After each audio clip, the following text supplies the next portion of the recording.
ফজরের 2 রাকাত সুন্নত নামাজ ফরজের আগে যদি কেউ আদায় করতে না পারে তাহলে কখন তা আদায় করা যাবে। আরেক বোন জানতে চেয়েছেন, আমার ছেলের বয়স 14 বছর, আমার ছেলে আমাকে জড়িয়ে ধরে চুমু খায়, আমিও ওইভাবে তাকে আদর করি, তো এতে কি আমার গুনাহ হবে কিনা? তো ভাই জানতে চেয়েছেন, ফজরের 2 রাকাত সুন্নত নামাজ কেউ যদি ফরজের আগে আদায় করতে না পারে কখন তা আদায় করা যাবে।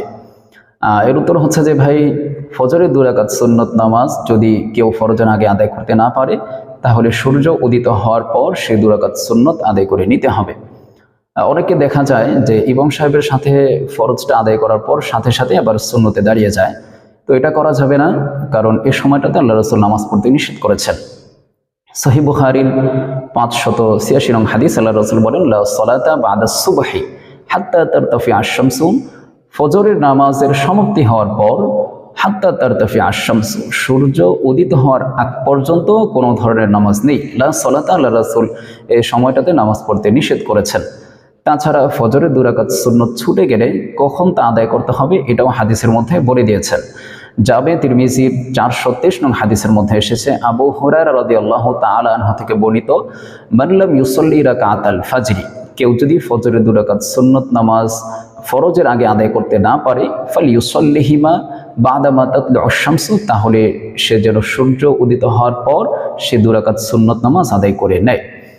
তো সুতরাং ফজরের 2 রাকাত সুন্নত ছুটে গেলে সূর্য উদিত হওয়ার পর সেই 2 রাকাত সুন্নত নামাজ আদায় করে নিতে হবে। তারেক বোন জানতে চেয়েছেন, আমার ছেলের বয়স 14 বছর, আমার ছেলে আমাকে জড়িয়ে ধরে চুমু খায়, আমিও এভাবে তাকে আদর করি, তো এতে আমার গুনাহ হবে কিনা?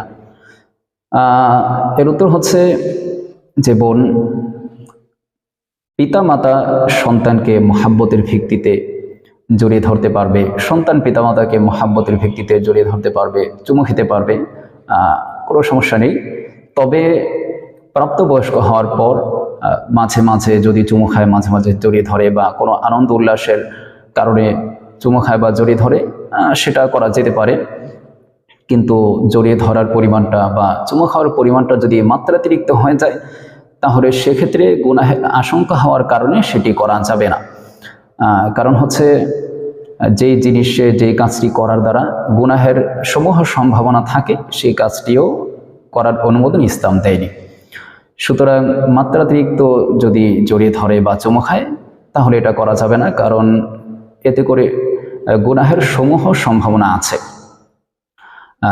রাসূলুল্লাহ সাল্লাল্লাহু আলাইহি ওয়াসাল্লাম একদিন কোথাও সফরে গিয়েছিলেন, জামে তিরমিজির মধ্যে হাদিসটি এসেছে।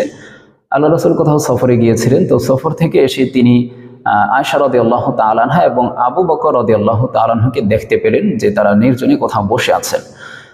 তো আল্লাহ রাসূল তাদেরকে এই অবস্থায় দেখে আল্লাহ রাসূল একটু রাগ করলেন, তার চেহারাটা লাল হয়ে গেল। তো আল্লাহ রাসূল তাদেরকে বলে দিলেন যে, আমি তোমাদের মাঝে একজন শয়তান দেখতে পেয়েছি, তোমরা আর কখনোই এভাবে নির্জনতা অবলম্বন করে বসবে না।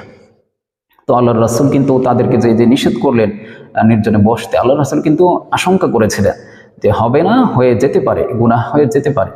তো আবু বকর রাদিয়াল্লাহু তাআলা আনহুর ব্যাপারে এবং আয়েশা রাদিয়াল্লাহু তাআলা আনহার ব্যাপারে কিন্তু আল্লাহ রাসূল আশঙ্কা করেছেন।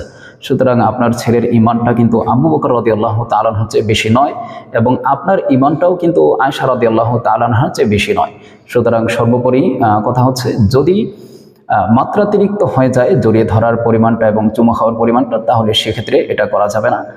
গুনাহের সমূহ সম্ভাবনা থাকার কারণে এমন কাজটি করার অনুমোদন ইসলাম দেয়নি।